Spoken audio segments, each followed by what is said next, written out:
Hello there, a very good evening from wherever you're watching us from. This is Lookup Weekend, coming to you from Kenya's capital, Nairobi.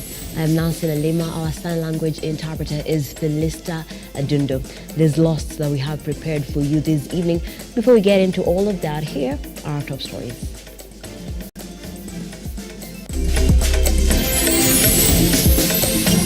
Tonight on Lookup Weekend. The people of Nairobi are not interested in drama. They are not interested in dimples anymore and damn talks. They need services. Shocking revelations. Embakasi East Member of Parliament Babu Owino accuses Nairobi Governor Johnson Sakaja of swindling 12 billion shillings from Nairobi County in 1 year. The accused person is a flight risk. Your Honor, this is captured from paragraph 8, 9, 10. Congolese man behind export of soil instead of 151 million shillings worth of minerals to China arrested in Nairobi. And as the doctor's strike hits day 23, straining medical services, Kenyans till their tills. The government is actually not doing the right thing. Mgomo inaleta hasara, ni mwananchi wa kawaida anaumia.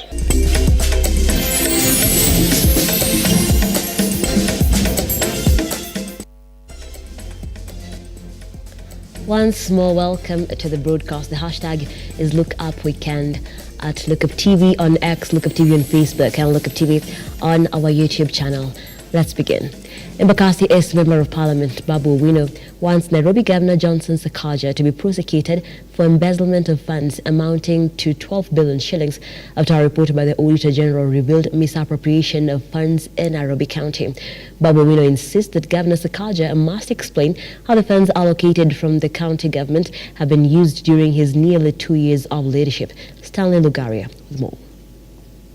Torment has rocked the city top seat holder and boss Johnson Sakaja, with fresh accusations now laid by MP Babu Owino seemingly agitated by Auditor General's report for the financial year 2022-2023, and now states that out of the lost funds, there are 30 million shillings unaccounted for, which was withdrawn from the county coffers to compensate victims of Mradi village gas explosion in Embakasi East, even though the funds were never utilized to help the targeted victims. Financial statements provided by Sakaja for the financial year 2022-2023. The difference in payment reported by the financial statements and the ledger, which ordinarily should be the same, is 5 billion Kenya shillings. According to the auditor, another 2.2 billion shillings was paid to ghost workers, while another 226 million shillings from salary accounts was paid to over 46 fictitious accounts. The Governor of Nairobi cannot explain the 9 billion in pending bills. Also in page 2, the Controller of Budget did approve 17 billion.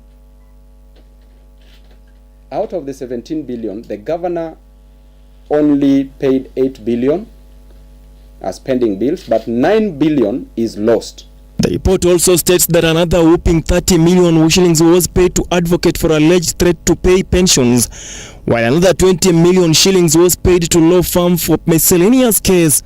Sakaja says he paid salaries of 11.2 billion Kenya shillings, but records of banks and IPPD shows only 8.8 billion Kenya shillings.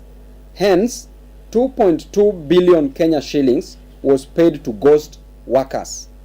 By ghost workers, now it means that that money has been stolen.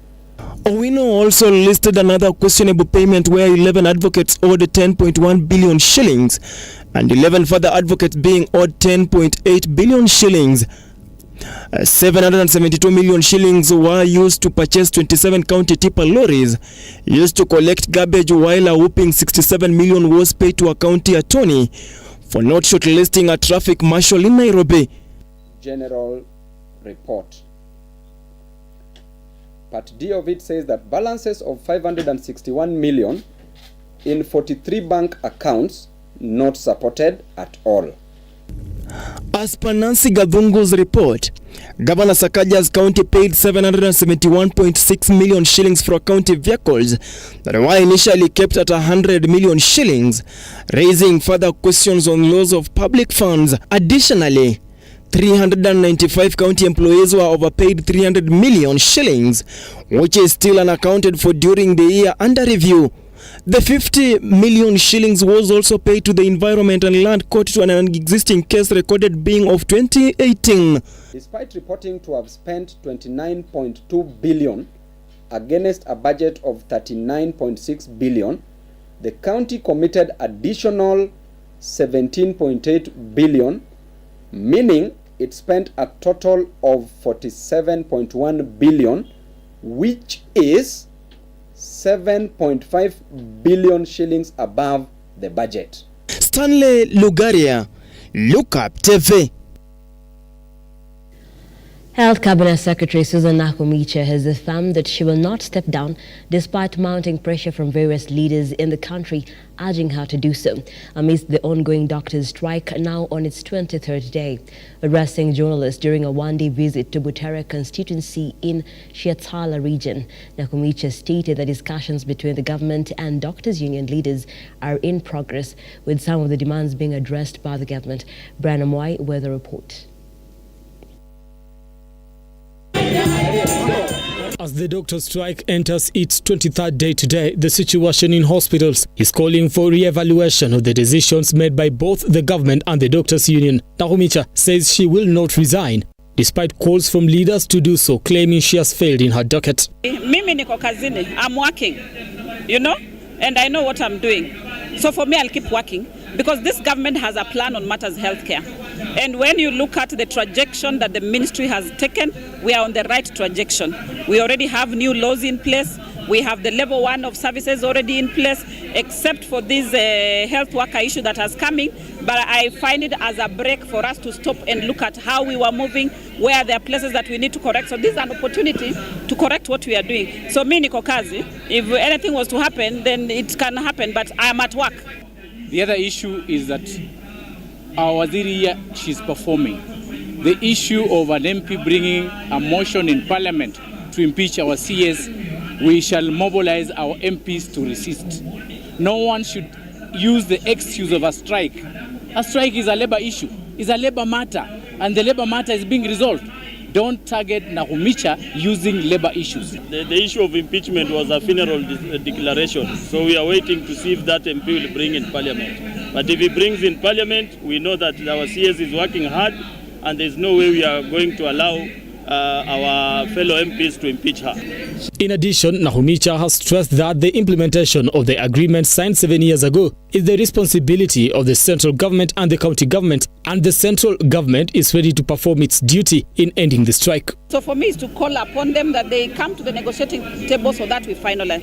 Because most of the things that they were raising, as national government, we are already meeting them. Payment for postgraduate doctors, that we are doing today. So we'll have paid all the fee arrears.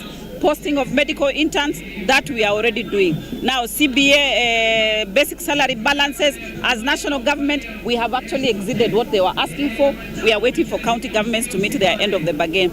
And some small issues here and there where we have not agreed, I want to believe once we... At the same time, the clinical officers have called for the resignation of Director General for Health, Dr. Patrick Amoth. Brian Mwai, Lookuptv, Nairobi. A Congolese national has been arraigned in court and charged with conspiracy to defraud an international trade company of over 156 million shillings. Lumumba Patrick, standing before Milimani's senior principal magistrate, faces charges of conspiracy to defraud and obtaining the aforementioned sum through deceitful means. John Matava with more.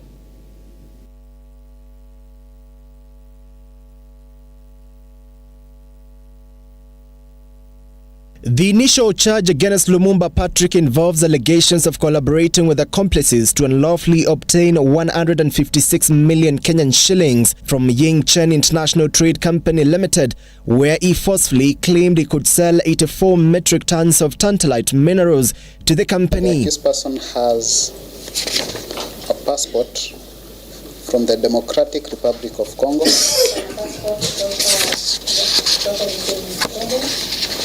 which did not use to gain entry into the country. The Chinese businessman complained he had received soil instead of the said minerals. The Chinese businessman complained he had received soil instead of the said minerals. The Chinese businessman deposited 151 million Kenyan shillings only for one container to land in China, loaded with soil instead of the said minerals. Your Honor, the deponent has deponed that there is a sales and purchase agreement that captures a passport number and names that he alleges belong to the accused person. In a significant development, the prosecution has moved to block his release on bail, citing apprehensions regarding his possession of 2 passports and likelihood for him fleeing. His decisions comes ahead of the ruling schedule for April 8th. That goes to to buttress my first point that he is a flight risk because he could escape the jurisdiction of this court, and we would not know who escaped the jurisdiction of the court. John Matava, Lookup TV. Away from that, Muslims across the country have congregated in various mosques for the final Friday of the holy month of Ramadan, eagerly anticipating the upcoming Eid celebrations next week. Deputy President Rigathi Gachagua joined believers in the Ruringu area of Nyeri County, where he distributed food aid and extended warm wishes for a blessed month to all Muslims. Gachagua emphasized the importance of maintaining peace, reiterating the government's commitment to respecting all religions and ensuring freedom of worship. Muslims countrywide gathered in different mosques to celebrate the last week in the last 10th of the holy month of Ramadan. Ikiwa ni Ijumaa ya mwisho ya mwezi wa Ramadan ya mwaka huu. Tunamwomba Mwenyezi Mungu atutakabalie ibada ambazo kwamba tumezifanya katika Ramadhani hii, na pia tunawahimiza Waislamu hizi siku 2-3 ambazo kwamba zimebakia, hebu tuwe ni wenye kujipinda, kwa sababu ni katika masiku ambapo kwamba tunatarajia huenda tukakutana na usiku wenye cheo, usiku wa Lailatul Qadri. Deputy President Rigathi Gachagua joined the Muslim believers in Ruringu area, Nyeri County, where he distributed food and congratulated all Muslims for living in peace and harmony during the Ramadan period. Gachagua wished them Allah's blessings ahead of Eid celebration next week and commented that the government respects all religions. Katiba yetu na serikali yetu inaheshimu dini zote na tunaheshimu uhuru wa kuabudu, na sisi tunataka kusema Waislamu katika hii kaunti ya Nyeri, hata kama si wengi kama Wakristo, Waislamu na Wakristo wameishi hapa kwa amani miaka yote, na sisi tunataka kusema tuendelee kuishi kwa amani, kwa sababu sisi zote tunaabudu Mwenyezi Mungu mmoja. Also promised to conduct a session with all the Muslim leaders to solve the issues affecting the Islam religion.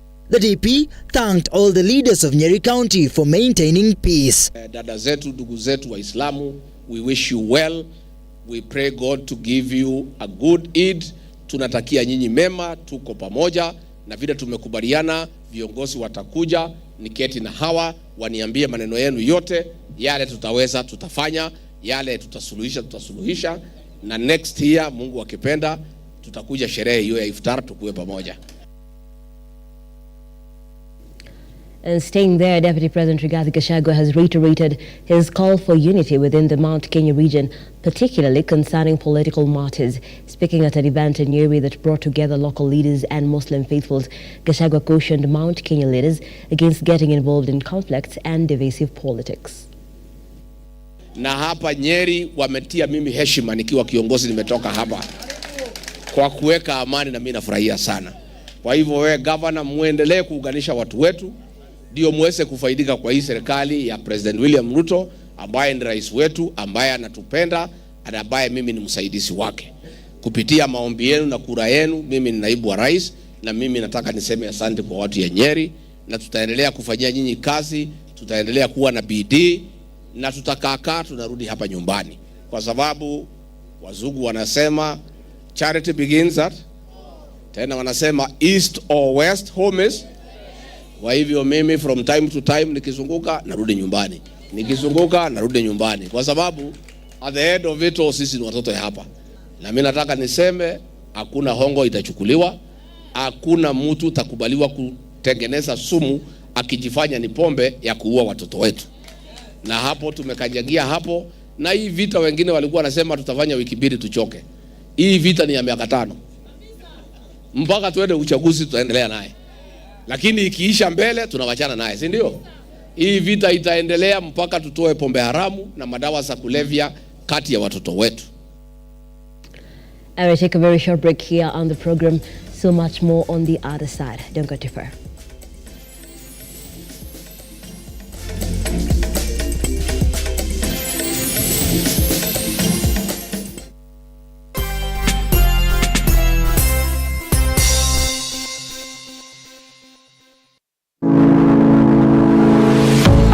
University of Nairobi is a distinguished institution of higher learning dedicated to nurturing your intellectual curiosity and pushing the boundaries of knowledge. From state-of-the-art laboratories to modern libraries equipped with the latest resources, we provide you with the tools you need to succeed. Choose from a wide range of programs designed to prepare you for challenges of tomorrow's world. Whether in STEM, humanities, business or the arts, our strong industry connections and career service support will help you translate your education into meaningful career opportunities upon graduation. Join a vibrant community of scholars from around the world, fostering cultural exchange, collaboration and lifelong friendships. Book your space now for September intakes. Log in to https://www.uonbi.ac.ke for a wide range of courses to choose from. You can also contact +254 020 491 0000 or email us at pr@ounbi.ac.ke.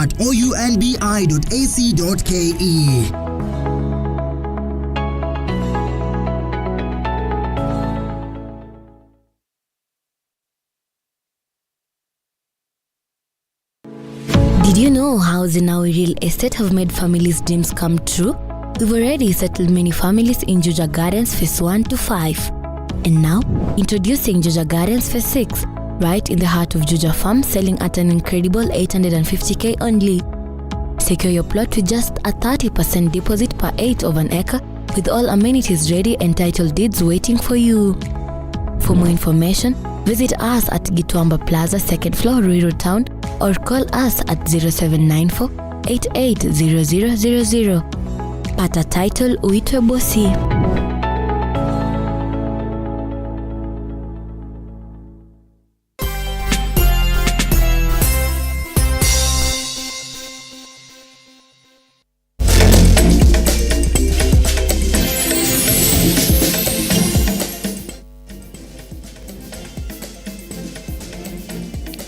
Welcome back. Thank you so much for staying with Lookup Weekend.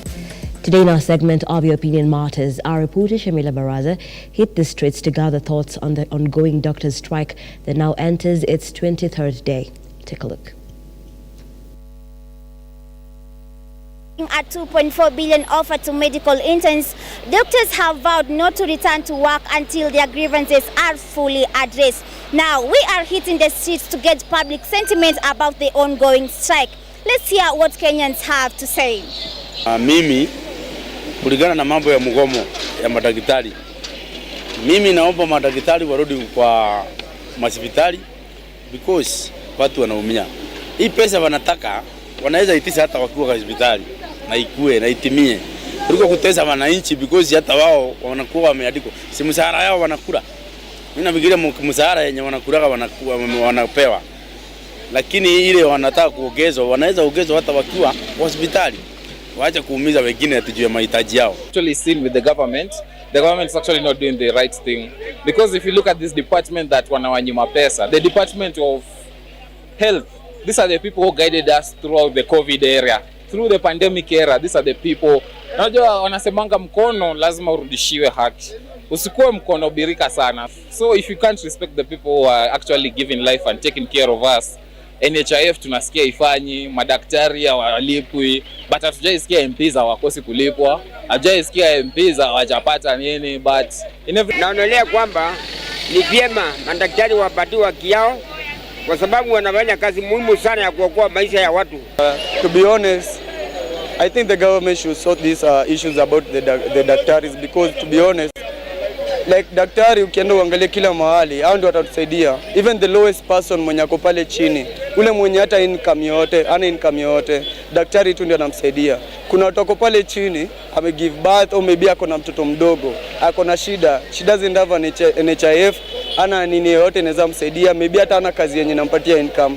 But ule daktari maybe kwa ile public hospital ndio anamsaidia. Mambo ya mgomo nimeona sio poa.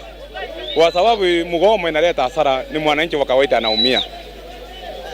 Daktari kwao wako na madawa wanatibu watu wao. RUTO angeongezea madaktari mshahara, waache kugoma juu watu wanapoteza maisha, watu wanasafa kwa hospitali. Those were some of Kenyan sentiments where most Kenyans urge the government to increase doctors' salary for them to resume to work. Remember, your opinion matters to us. I'm Shamila Baraza, Lookup TV, Nairobi. A family in Kakuma is crying for justice following the death of their kin who died mysteriously in a swimming pool in one of their resorts. The family now says it's seeking justice and has been a challenge to seek justice after police officers in the area refused to let them file a case. Brian Amwai with more.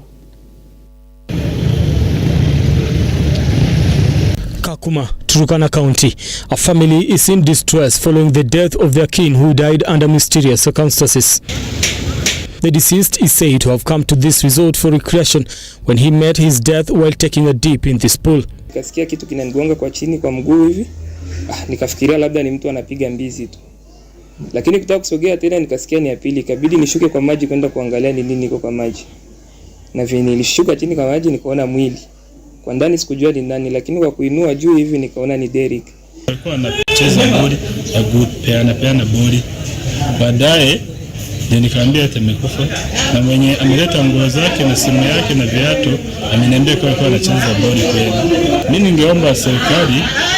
It is at this pool that the deceased was with his friends when he allegedly drowned. He was then taken to the hospital, but he was dead on arrival. Efforts to seek justice were futile after police refused to allow the family to record a statement. Hata polisi sijaitwa ndio niulize mwenye mahala alikufia.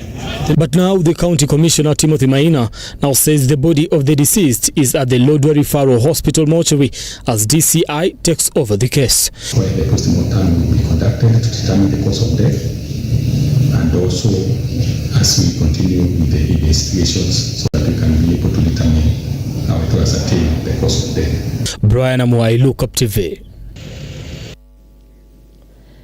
Farmers hailing from sugarcane-rich regions, including Kemeloi, Maraba and Chemasa in Nandi County, are vehemently opposing a Senate bill mandating them to exclusively supply their crops to local companies within their vicinity, a practice commonly referred to as zoning. Lona Ombuye with the details. The farmers have said that their opinion was not taken into account, and if the bill is passed, it will increase the cost of transporting their products to Kericho, which is the only county with a sugarcane company in the area allocated to them. No zoning. Sisi kama Nandi South farmers, we are saying no to zoning. Our leaders kama wako na self-interest na zoning, hiyo ni yao. Zoning actually is going to is not going to benefit us. It is going to benefit individuals, and therefore I say no to zoning. You, Cheriot, Aaron, now as senators, you are proposing that bill. Hiyo ibaki yenyu huko, sisi hatutambui. And by the way, if it is a law, it is supposed to be in a public participation. Na tukusikia hiyo public participation mulifanya wapi? Ndio mkapitisha ikuwe law. So we as the young farmers tunasema no. Additionally, the farmers said they're already in an agreement with several companies near them that have given them seeds, fertilizers and loans, besides strengthening the structures in the area. The farmers I'm leading are the farmers that signed a partnership with Gibos Sugar Company. Gibos Sugar Company gave them seeds, fertilizer, and they plowed the land for them. I don't see why at this juncture somebody can come and say they are zoning the farmers in this area. Gibos Sugar Company amesaidia sisi kwa nini loan, watoto wetu nasoma hakuna kurudisha nyumbani. Mambo ya suni sisi tumekataa. Kibosa ametaishia sisi.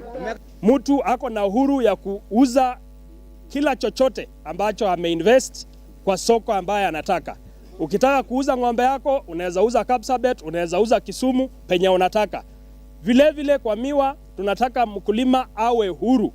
Tusifungwe, tusiwekewe restrictions ambazo baadaye itakuja kutuletea shida. Lona Lorraine Omboya, Lookup TV. Interior Cabinet Secretary Kithure Kindiki has issued a stern warning, stating that 24 out of 29 distillers and producers of second-generation alcohol face imminent revocation of their licenses should they fail to adhere to the government regulations. The Ministry of Interior has set a deadline of 21 days starting from Monday for the distillers to comply with the directives.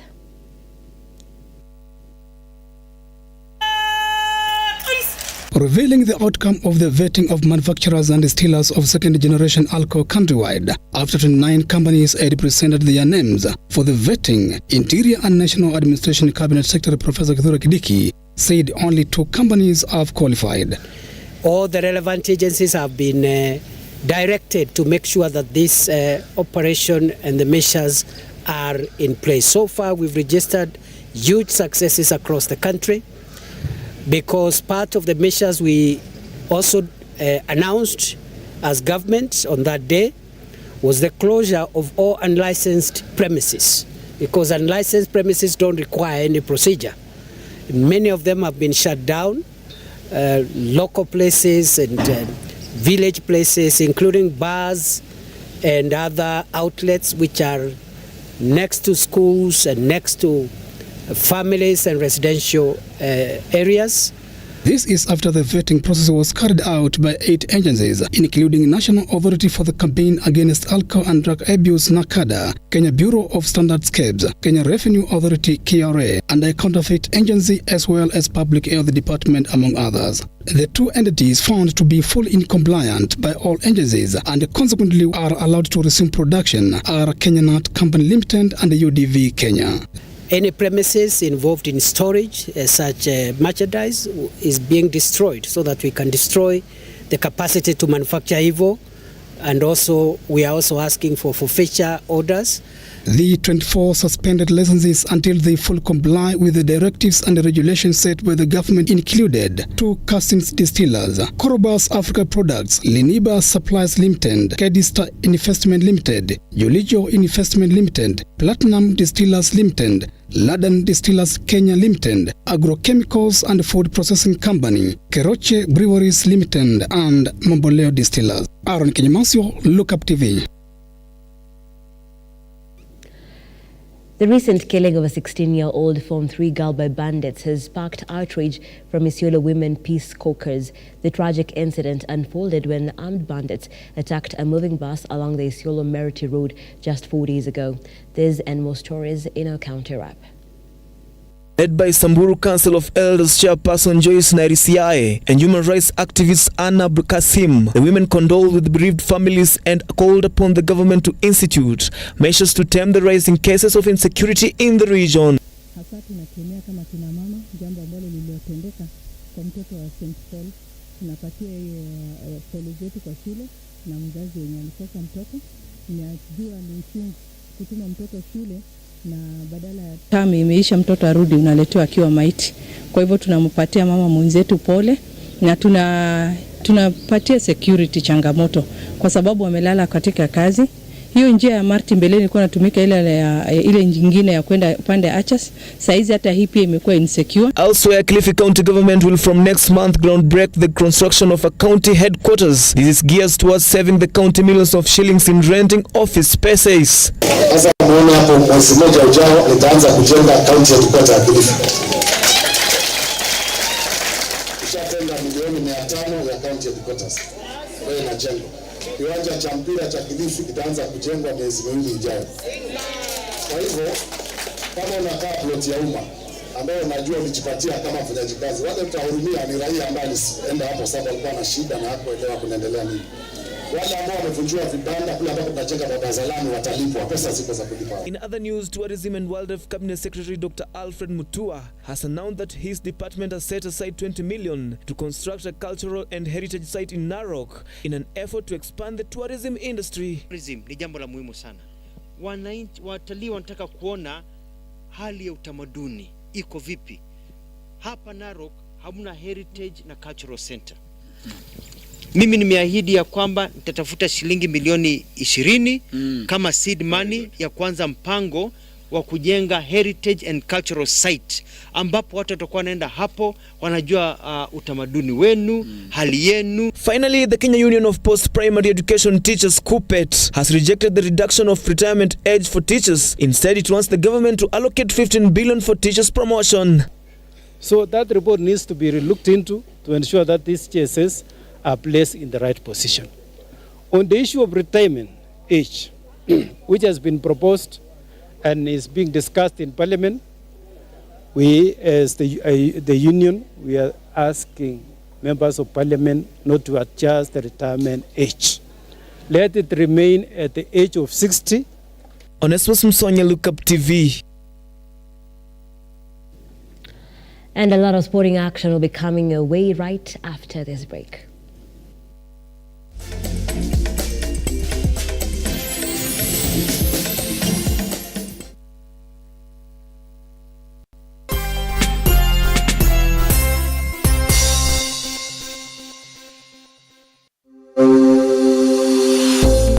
University of Kenya, which was chartered on the 3rd of August 2023, aims to revolutionize higher education by breaking down barriers such as cost, previous exam grades, and geographical location through online open learning at the comfort of your home, job, etc., thus ensuring accessibility to education for all members of the society. In a nutshell, Open University of Kenya leverages technology to deliver education. Open University has brought a new dawn in the Kenya education system, where learners are able to access education in a flexible, affordable, and all-inclusive. Intakes ongoing for May and September. For more information, call us on 0202000211 or 0202000212 or email us at info@ouk.ac.ke. Open University of Kenya, an innovative university for inclusive prosperity.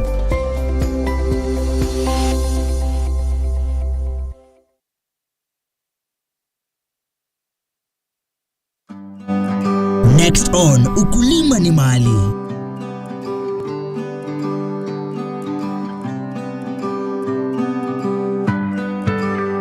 Leo niko hapa, tunakuja kujifundisha kuhusu vertical farming, na sio tu just vertical farming, tunajifunza kuhusu vitu ambazo zinaitwa herbs. Herbs wewe mwenyewe, at least for one, unajua haujaka chemicals, even when you now ukitumia, juni direct from the farm to maybe the cup to your body, hakuna any negative effects. Hizi ni zile herbs zenye hadi mtoto unaweza pea without worrying. For example, una struggle na bad breath. Unaweza kwa before utoke badala kutumia breath mint, hizi za kununua una spray kwa mdomo, just chew. Chukua lips kadhaa, chew. Enda. Utakuwa unanukia hata wase hawata main kuongea na wewe. Sasa ati unaniongelesha sisi niko tu hivi. Ukulima ni Mali, every Sunday at 4 p.m.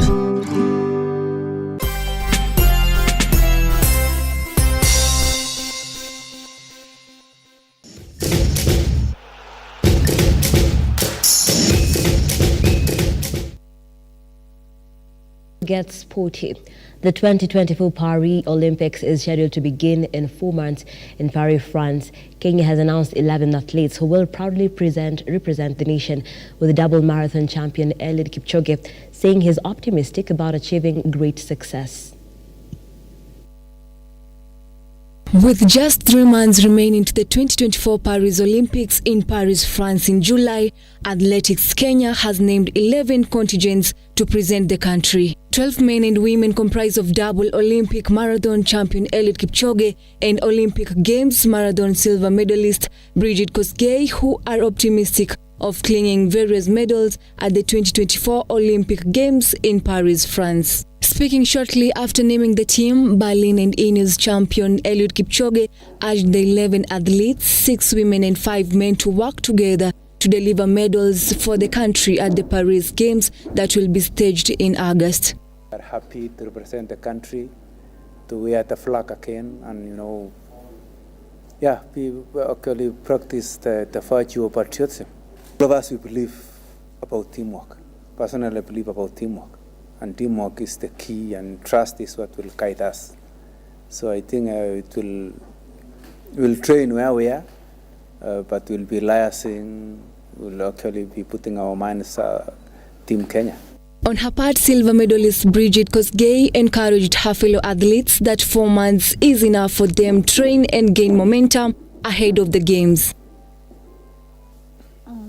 Kwa mimi sasa nataka niseme shukrani kwa AK kutuselect kama timu ya kwenda kurepresent Paris Olympic, na najua kila mtu huwa atajitahidi kadri ya uwezo wake, na itategemea vile tunaenda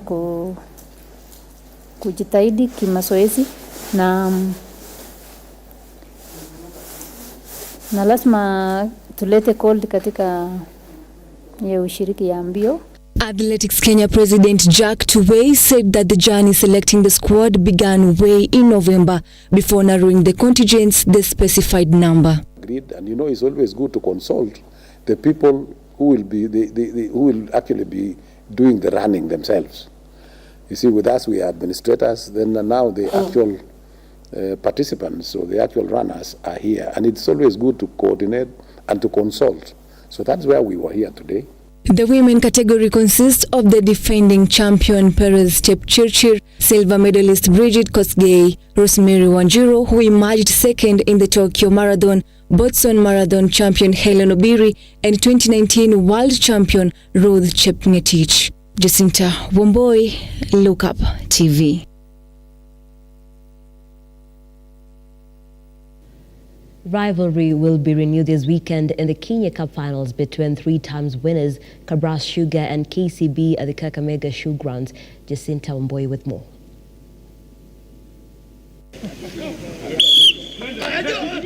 Rivalry is set to repeat in the Kenya Cup finals between Kabras Sugar and KCB at Kakamega Showgrounds this weekend. KCB, who lost the title last to Western Side Kabras, are optimistic of clinching the title with the involvement of experienced players such as Samuel Asati. The inclusion of Asati and Olukusi brings in a lot of value and flavor in the team, because Asati is a good playmaker and also a link man between the forwards and the backs at his number 9 position. Olukusi at lock and back row as well is a utility, so he gives us good go-forward ball and also aerial balls in the lineouts. Kabras Sugar head coach Carlos Katwa has praised their opponent, saying that their squad is tough and young, and hence their side should expect a tough match. At the end of the day, we want to give KCB their respect, because they're a very, very, very well-polished side and very technical and tactical as well. So I think it's going to be a humdinger, and fortunately, or hopefully, that the rain doesn't play its part. Hopefully it could be a dry one, so that we can minimize on mistakes. But at the end of the day, looking at the weather forecast, it's going to be a rainy one again. Other matches, Nondi's Script will take on Menengai Oilers in that place playoff. Jacinta Womboi, Lookup Sports. Beyond Hoops Africa, in partnership with former Harambee Stars captain Dennis Oliech, today donated boots, jerseys and footballs to the Dagoretti Stars FC ahead of the World Sports Development Day set for tomorrow. The finals are set for November at Lenana School in Nairobi. Safi. Na mnaangalia huku Ukinini tu hivyo safi.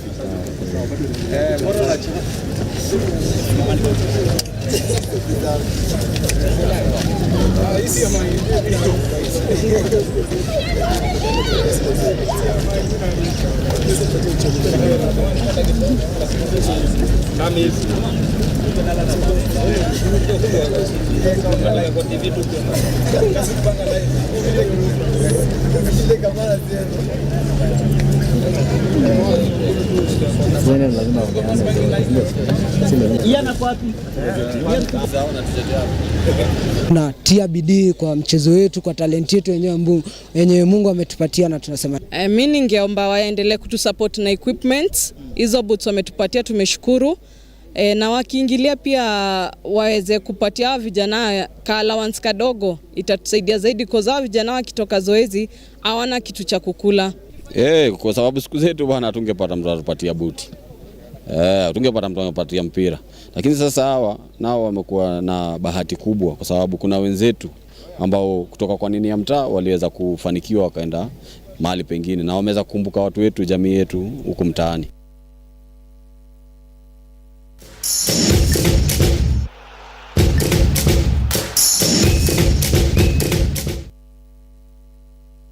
We've come to the end of our broadcast this evening. We thank you so much for being part of it. And of course, let's keep getting the latest information across all our social media platforms at Lookuptv on Facebook, Lookuptv on X, and Lookuptv on our YouTube channel.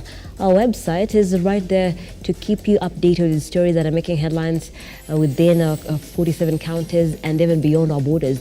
www.lookuptv.co.ke. As you usher in the weekend, Lookup TV will be right here to bring you the stories and the shows that will keep you glued. I am Nancy Lamer. Our sign language interpreter has been Felista Dundo. We appreciate you for watching. Have yourselves a pleasant evening and a lovely weekend. Goodbye.